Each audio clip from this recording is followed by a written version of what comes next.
the latest military news update. This is AFP Community News, hosted by Rob Suzon every 12 noon, Mondays to Fridays. Only here on DWDD Armed Forces Radio. One AFP for a stronger Philippines.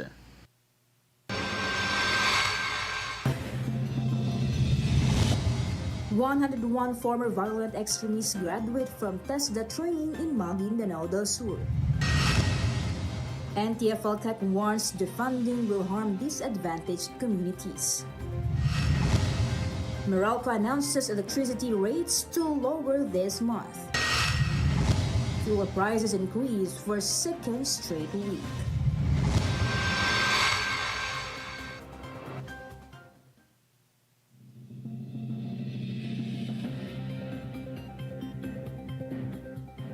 Good day everyone, especially to our troops at Camp Emilio Ginaldo in Quezon City. Today is Tuesday, January 14, and this is AFP Committee News, your source for the updates of the armed forces and other developments across the country. I am Ralph Suzanabay here to bring you today's stories. DWDD Armed Forces News. For the brief overview of our news, a total of 101 former violent extremists from Datu Piang, Datu Salibu, Mama Sapano, and Datu Saudi Ampatuan successfully completed vocational courses at 6th Infantry Battalion Headquarters. The program, spearheaded by Congressman Muhammad Tong Paglas and TESDA Provincial Office, offered training in small engine servicing NC2, carpentry NC2, and driving NC2. Graduates also received cash support, relief packs from the DSWD, and tools to aid in their reintegration into society. During the event, Congressman Paglas encouraged the FVEs to pursue lasting change for personal growth and peaceful living. DWDD Armed Forces News. The National Task Force and local communities' armed conflict criticized efforts to defund it, warning that such moves would harm disadvantaged communities benefiting from its barangay development program. NTFL-CAC Executive Director Undersecretary Ernesto Torres Jr. highlighted the task force's achievements in rebuilding isolated areas and addressing causes of civil unrest, contrasting its 6 years of progress with the communist movement's decades-long failures.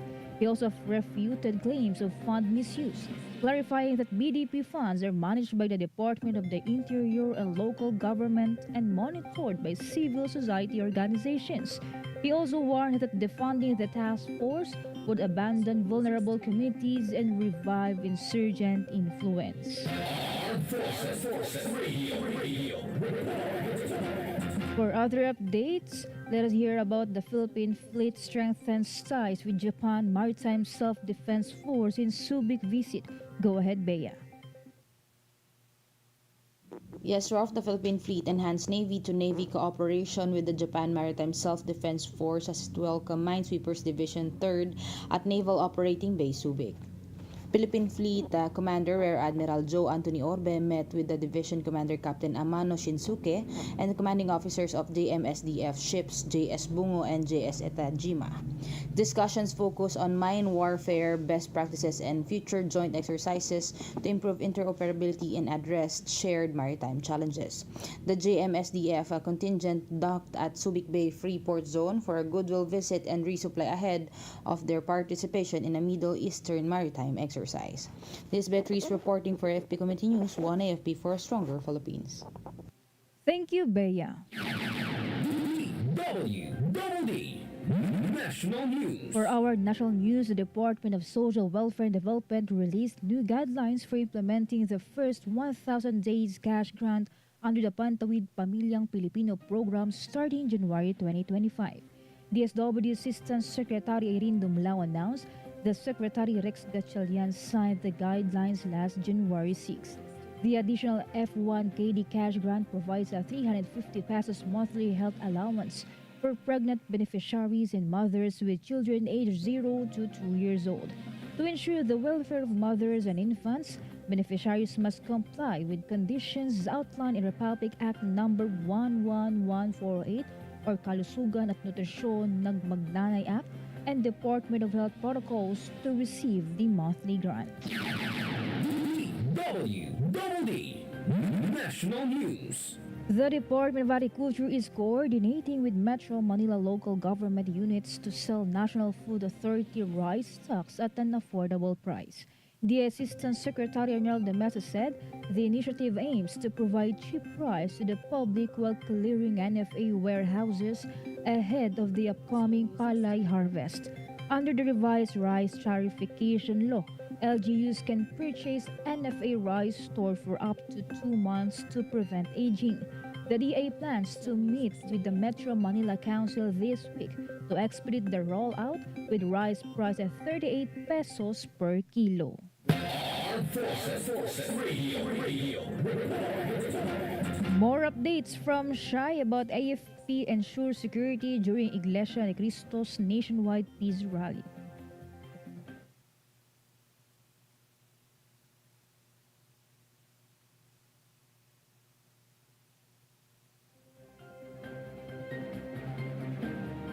Let's go back to the report of Shai for other national news.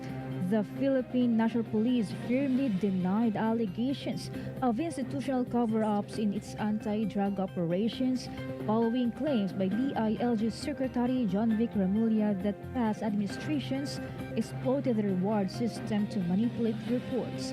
PNP spokesperson Police Brigadier General Jean Fajardo emphasized that no PNP chief would tolerate such illegal practices. This statement comes as the DILG announced plans to investigate the controversial 2022 seizure of 990 kilos of shabu and other major police drug operations. Armed Forces Radio. Let's now hear the updates from Shai about AFP ensure security during Iglesia ni Cristo's nationwide peace rally. Yes, good afternoon. The Armed Forces of the Philippines collaborated with the Philippine National Police to secure the National Rally for Peace organized by the Iglesia ni Cristo yesterday. The event drew approximately 1.5 million participants to Manila's Quirino Grandstand and was simultaneously held in 12 other locations nationwide. In Metro Manila, the AFP Joint Task Force National Capital Region deployed civil disturbance management teams with additional units on standby for contingencies. Nationwide, AFP units work alongside the Philippine National Police to maintain peace and order throughout the event, and the AFP emphasized its commitment in upholding constitutional rights, including freedom of speech, expression, and assembly. This is Shai Rivera reporting for AFP Community News, One AFP for a Stronger Philippines.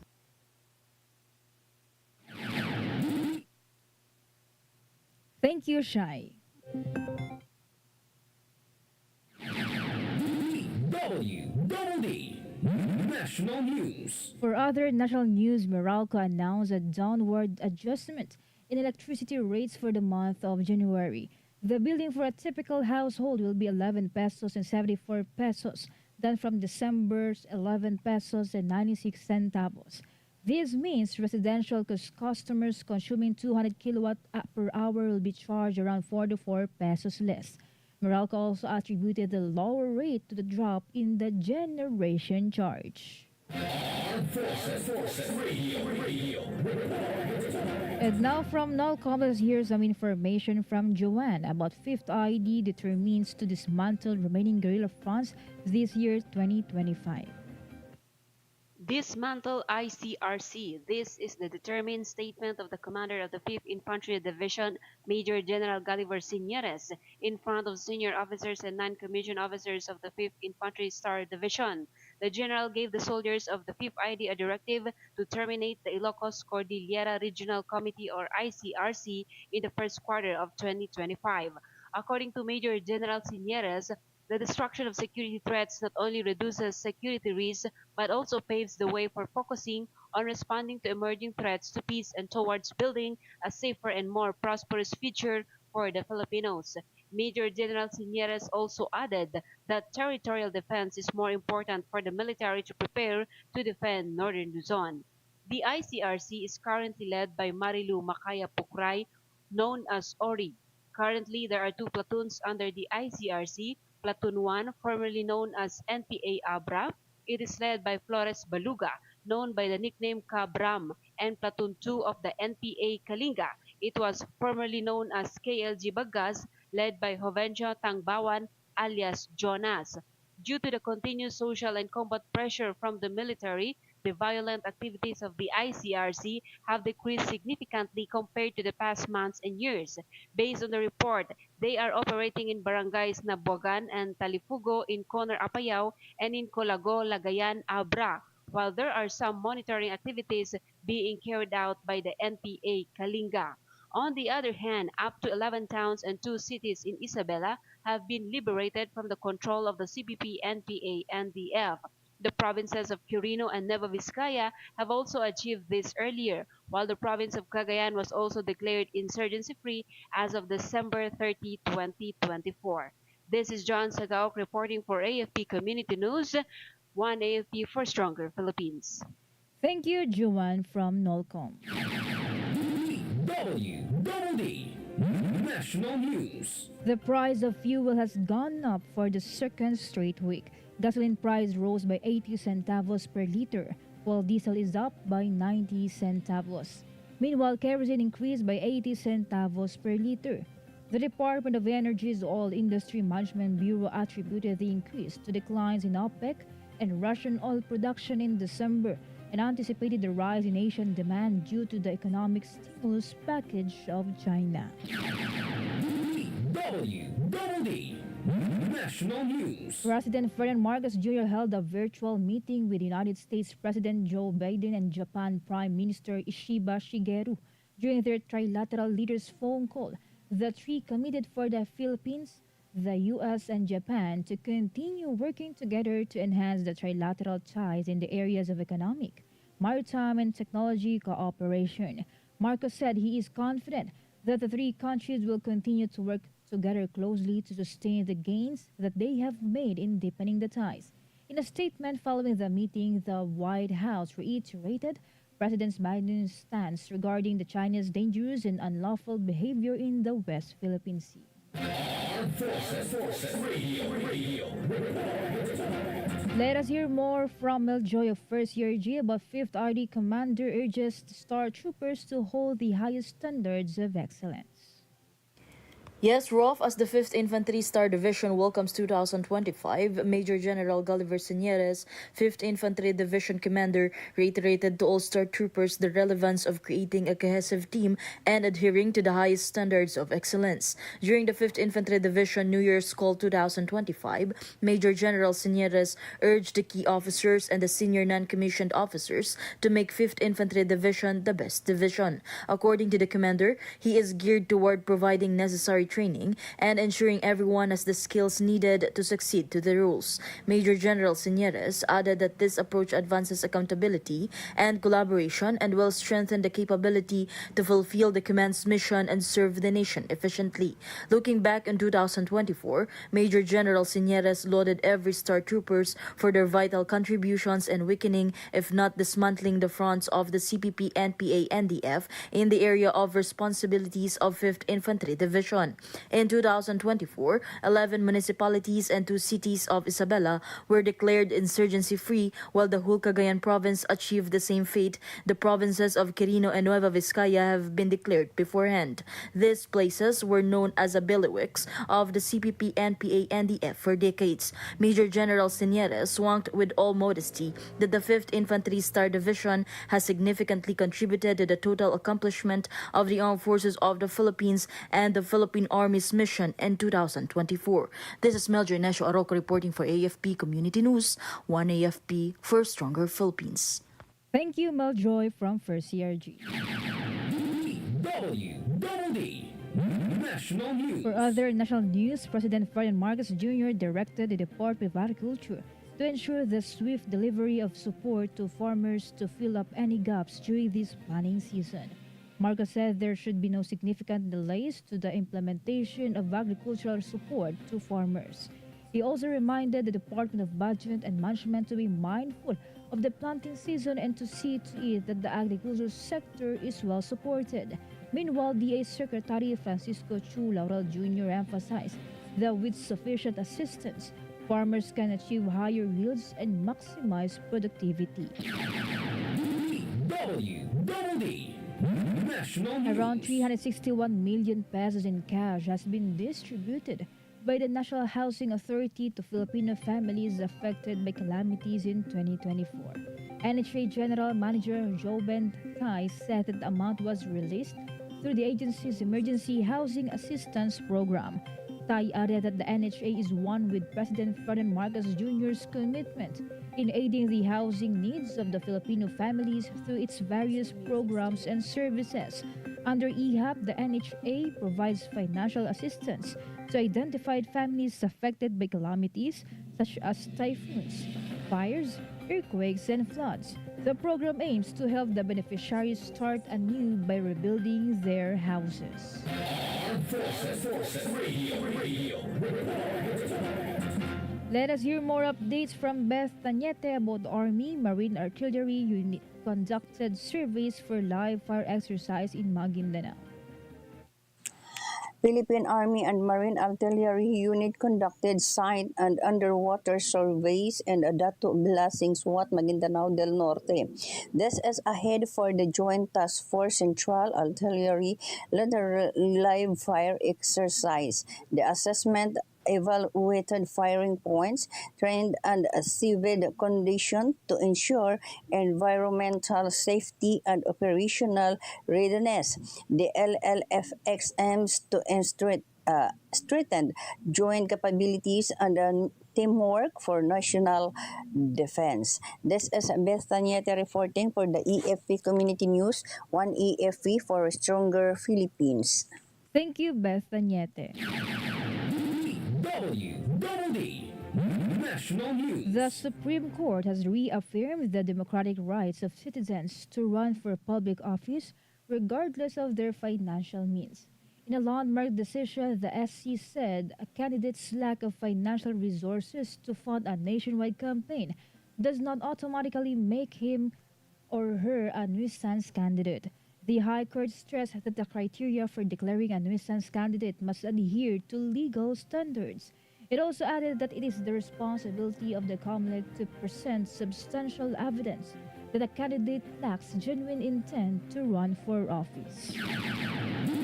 DWDD National News. The officials of the Bureau of Fisheries and Aquatic Resources who met with Bicol Saro Representative Brian Raymond Yamsuan to discuss bills that would ensure that the welfare of small fisher folk is protected.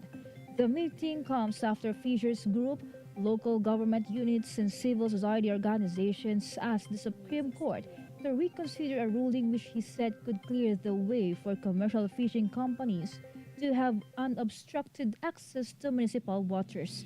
The Fisheries Code imposes a 15-kilometer municipal water zone for the use of small fishers. Yamsuan said their primary concerns are the livelihood and welfare of around 2.5 million small-scale fisherfolk and the country's food security.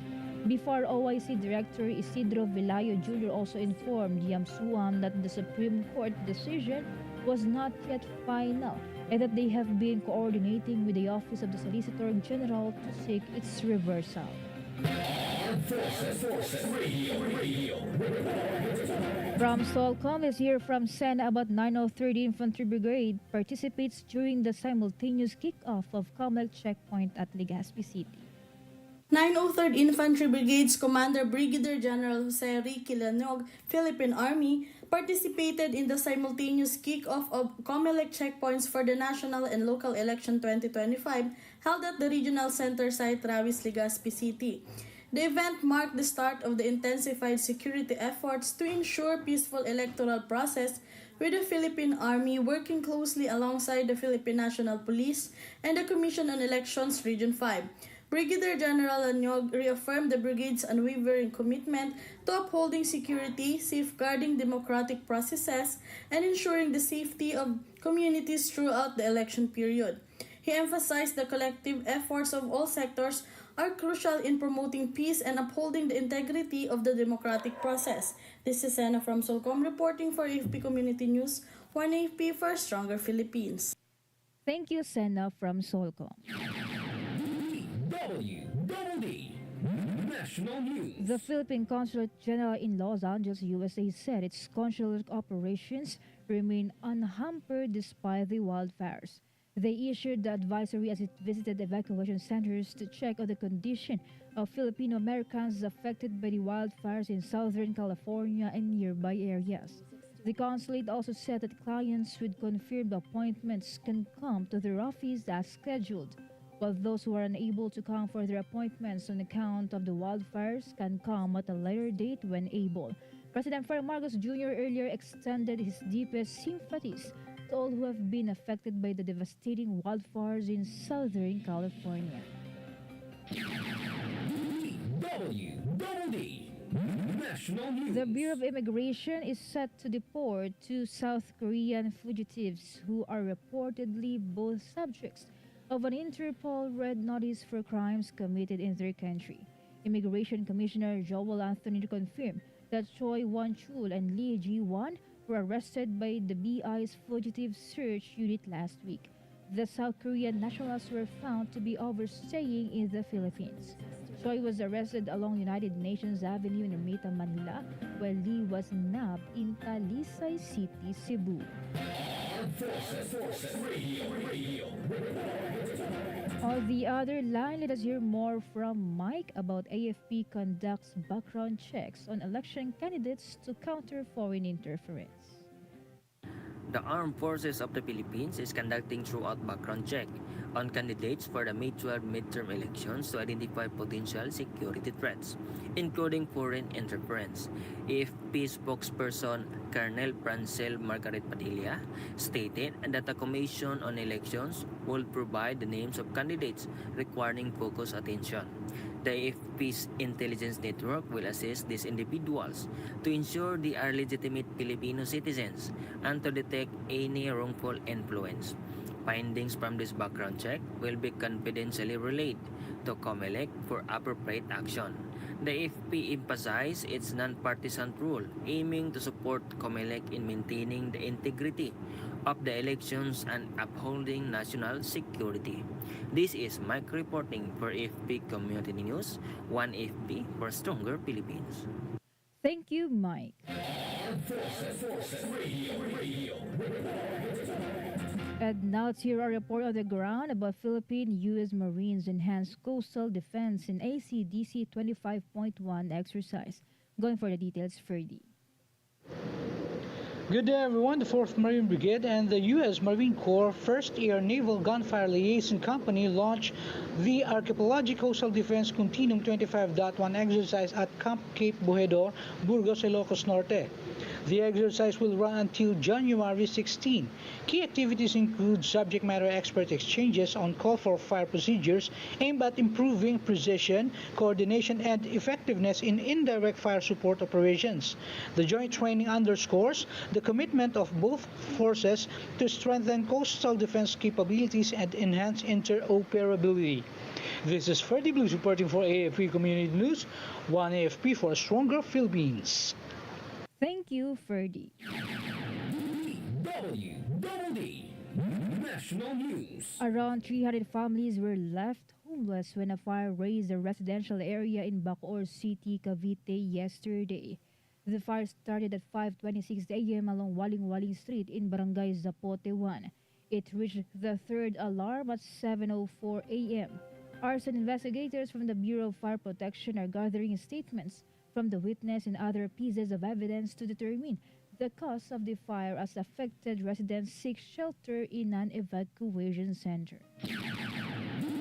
DWDD Armed Forces News. And that concludes today's broadcast. Thank you for tuning in, especially to our audience on AFP Radio DWDD's Facebook page.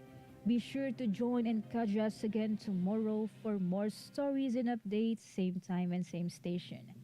Once again, this is Rob Suzanabay for AFP Community News, One AFP for a Stronger Philippines. Behold the latest military news update. This is AFP Community News, hosted by Rob Suzon every 12 noon, Mondays to Fridays. Only here on DWDD Armed Forces Radio. One AFP for a Stronger Philippines. Kayo ay nakatutok sa DWDD AFP Radio. Kami po ay kasapi ng KBP, Kapisanan ng mga